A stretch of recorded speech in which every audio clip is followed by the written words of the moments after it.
Hello everyone, welcome back to another video. There have been some big changes in the forecast with regards to the potential for, number one, a significant storm on New Year's Day, but also the potential for a significant cold spell in January 2025. Depending on what you like, those are for the worse or the better, but in this video I'm going to look at all the details of what's currently expected, where, when, and also looking into why. I thought I'd start off though with a quick overview of the evolution of the weather pattern for the next couple of days, and starting with today, this is the GFS model, but it's basically correct because this is for right now, and you can see we've got high pressure, quite a strong ridge across parts of Central Europe. That's when it's been quite dry across the south, but also quite gloomy and mild. We've got influence of low pressure across parts of the north, especially Scotland, so it's been quite rainy, more unsettled there, even a bit windy. But the blocking, or the high pressure that we've been talking about for the last 3 or 4 videos, has now developed. And you can see it here on the European model. This is the high pressure across Greenland now. There's our troughing across Scandinavia, and then that's bringing in a cold northerly flow into parts of the North Atlantic. And that's just about impinging on parts of northern Scotland now. The air mass is just about getting cold enough for some snow. And actually that's going to be the first cold spell. You can see it there. That's going to be the first cold spell. That's going to be the first significant snowfall of this cold spell, and that's because we're getting a couple of low pressure systems pushing into parts of northern Scotland there, bringing the risk of some accumulation. So let's take a look at that quickly. As you can see, we've already got, this is a high resolution UKV model by the way, it's already showing significant rainfall turning to snow across the high ground of far northern Scotland. This is going to continue through the day. We're going to get another push of precipitation in the evening. That's going to be quite heavy, but the snow will be primarily confined to high ground, as you can kind of make out on this chart here. And then that's going to become quite mild, so snow will become limited during the early morning of Tuesday, and then we get one more push from the north. We get that cold air then returning. Let's go back to this. We get the cold air returning down from the north to get a final dusting of snow, and that's going to be early on Wednesday, as you can see there. And that's not going to be confined to lower ground anymore, because on the back side of that low, which is then pulled out to the side, we get northerly winds, so it amplifies the cold air. And as you can see on the temperature chart, as a reminder, this is showing the temperature above 1.5 kilometers, so a good idea of the air mass. You can kind of see where that cold air is being pulled in, more than cold enough for snow. And in terms of the snow depths, by kind of the end of the first, we could be looking at a decent dusting to central Scotland and very heavy snow across high ground of northern Scotland. So that's kind of the first potential snow risk. Now the most interesting one in terms of kind of weather forecasting is the massive change in the storm for New Year's Day. Now I'm going to quickly run through the GFS model once just to give you an idea of how much this has shifted. So this is the run for from 6 p.m. last night, and this is completely what the kind of expected evolution was. A fairly deep low was going to push in to parts of the UK and Ireland, bringing heavy snow in a band from Northern Ireland into Northern England and then up to southern Scotland, also parts of Central Ireland too. Heavy rain across Midlands and southern England, and then very strong winds on the backside, especially across the south. That was the general consensus. Then if you shift to the midnight run, you can see, oh, yep, similar thing there, maybe a little bit to the south and maybe a little bit weaker. If you go to the 6 o'clock run, and bear in mind these are just 6 hours apart, that is barely even a frontal wave. Basically, it's just your warm front, it's your cold front, and the snow risk is, unfortunately, if you like snow, it's massively decreased. We are still expected to get strong winds, but I just wanted to show you this to kind of really kind of visualize how much those models have changed. And this is not just one model, this is every single model. As you can see here, there's the ARPEG, the icon, if it's going to load or not. The European model is also showing that. So that's quite a big shift. I apologize for kind of not, anyway, but if we look at the kind of more detailed look, this is the icon here showing that frontal wave, and unfortunately, yes, the snow risk has decreased, and that's because the weaker low has a much less developed pressure gradient, which is not so efficient at dragging in cold air from the north, and so the cold air doesn't really undercut the precipitation and develop snowfall. Having said that, it is going to be very, very rainy, so pretty much the opposite across especially areas of South West Island, Northern England and Northwest England and North Wales, potentially the risk of some flooding. And that's because as that moisture runs up into the mountains and the hills, it's going to be forced to rise, cools and condenses, and you get rain. So that's actually going to start on New Year's Eve. As you can see, there's our band of moisture pushing into the kind of northern and western areas. That continues overnight into Wednesday, and then there's our frontal wave, one big push of heavy rain, and then we develop this cold front pushing through. So this is going to be a localized area of heavier rain rates, maybe some strong gusty winds, and that's going to be moving southeast through the day, the Midlands through the morning, and then southern England by around 1 o'clock. And you can see that actually intensifies a bit there. It's potentially quite gusty, and then that clears the southeast by around basically the early evening. Ahead of that, we are going to still get strong winds, just not as strong as they were once forecast to be. This is the icon, as you can see here. Generally 40 to 50 mile an hour wind gusts. Some more exposed areas higher, as you can see, that's 70-ish. In terms of the rain totals, you can see potentially more than 100 millimetres of rain across northwest northern Wales, southwest Ireland as well, northern England, potentially some flooding risks there. So that's the big change with regards to the New Year's Day storm. Essentially no snow, weaker winds, but more heavy rain. But then I was also talking about there were big changes with regards to the potential cold spell as well. And so you may be wondering what's going on with that. Well, the overall evolution has been quite changeable, and we've seen quite a few different models suggest different things. If I start to run you through the GFS here, this is probably the best case for any cold lover, and that is the high pressure that blocking sets up to the north.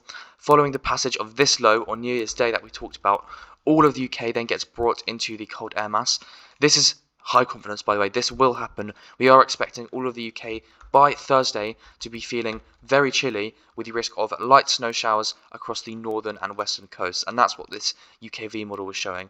I've talked about it a lot before, but the difference, the instability between the sea surface temperature, which is generally milder, and then the cold upper air temperatures leads to instability, and we get showers developing.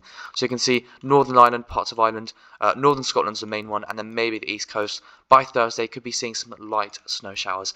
Nothing particularly extreme, because we do have a high pressure close by to the UK and Ireland. So up to this point, the models are in a good agreement, and if I show you the European, it's going to be saying the same thing. As you can see, same as the Canadian model, all showing the same thing. So we do know for Wednesday across the north, and then Thursday and Friday across the south, it's going to be feeling very, very chilly.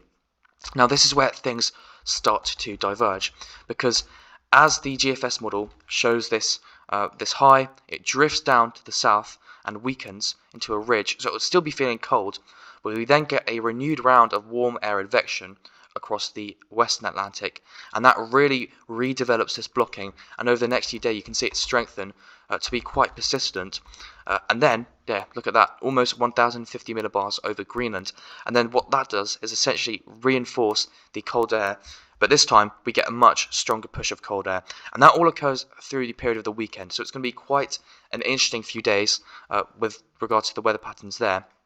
But the end result is possibly quite interesting, because if you look at this GFS model run, it essentially keeps us in a cold easterly / northeasterly for the entire model run, and you just run through there, and that is really quite something. I can see if we're going. This is a slightly longer version. Yeah, so that ridge does eventually collapse by around the kind of 9th or 10th, but still cold with a constant risk of snow, both from lows across the south to general kind of features plus snow showers. So that's a cold and snow lover's dream.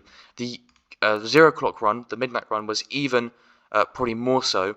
We had that high pressure essentially just lock in, and we had basically a constant state of cold weather, snow showers, small disturbances, so snow for pretty much everyone and everywhere, if that were to happen. And if it is the big caveat here, because there's a lot of uncertainty. And if I show you the European model, and remember what I said about the kind of 4th to 5th period, that's the uncertainty period where we could potentially be seeing the big changes.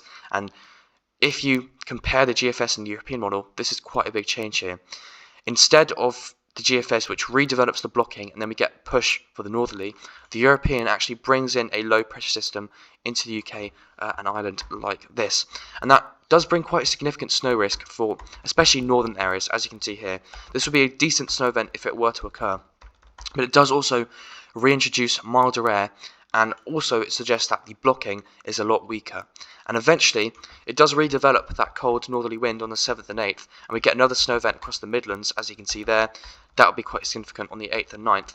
So it's still a fairly wintry run, but the blocking is a lot weaker, and then that eventually goes completely mild, and the high pressure, it's back to Central Europe. Essentially, we're back to square one. So that's what happens with the European model. And if we look at the ensembles, because looking at individual runs can be quite useless, there has also been a lot of change, and there's still a lot of uncertainty. So yesterday morning, when I made my video yesterday, I was using all the midnight runs, and they were generally pretty confident on a longer cold spell. But then what happened was the 6 o'clock and 12 o'clock runs were suggesting a much higher chance of mild. This is on the GFS, bear in mind. Now going back to the midnight run, now the confidence is much better on an extended cold period sorry, until about the 8th or the 9th of January. And as you can see, all the different on the lines which represent the different possible solutions that the model is simulating, they're close together, which means the uncertainty is better and the probability is higher. Still, look how there's a couple mild solutions around the 5th or the 6th. So this kind of suggests that we've got high confidence that from the 2nd to the 5th, it's going to be cold, it's going to be chilly, but probably not particularly snowy, at least across the south. However, the kind of introduction of these mild members suggests that around the 5th, we could be looking at the possibility of it going two ways. Number one, it could become mild, and that could extend quite a long time. Or it will just remain cold. The middle ground is potentially we have what's called a battleground scenario, which could be quite snowy even, which some models have been suggesting. So really the uncertainty, I mean, to be honest, having said it's quite high, this is a fairly decent model plot here to get this clustering below -5 degrees. But if we take a look at the European model ensembles, let's see. This is also for London, and you can really see the difference. I mean, both of these do have good confidence on the 2nd to the 5th being cold, as I said, but at least across the south and most areas across the UK, that's not going to be particularly snowy just because the high pressure is close by. There will, though, be heavy snow showers across northern Scotland, and the UKV was showing that quite nicely there. If I run through those persistent snow showers across northern Scotland, we'll give some accumulations there, as you can see, but I mean, that's fairly typical of these northerlies. But if we compare the GFS and the European, the GFS had this mild spike be the minority, whereas the European shows it's the majority. And there is still a bit of a cold cluster down there, but it's a lot more uncertain. And so essentially, I think it's quite hard to say which one is probably going to happen. If you're a cold lover, you're definitely hoping for the GFS, and the GFS has been fairly consistent, but the European model is not necessarily bad for cold and snow lovers either, especially if you're further north. For example, for Edinburgh, that's a lot colder, and that's basically the same as the GFS. So really the uncertainty is about the introduction of low pressure into the south, which could be mild, depending on where you are, but also could be quite snowy, as the European model was suggesting there.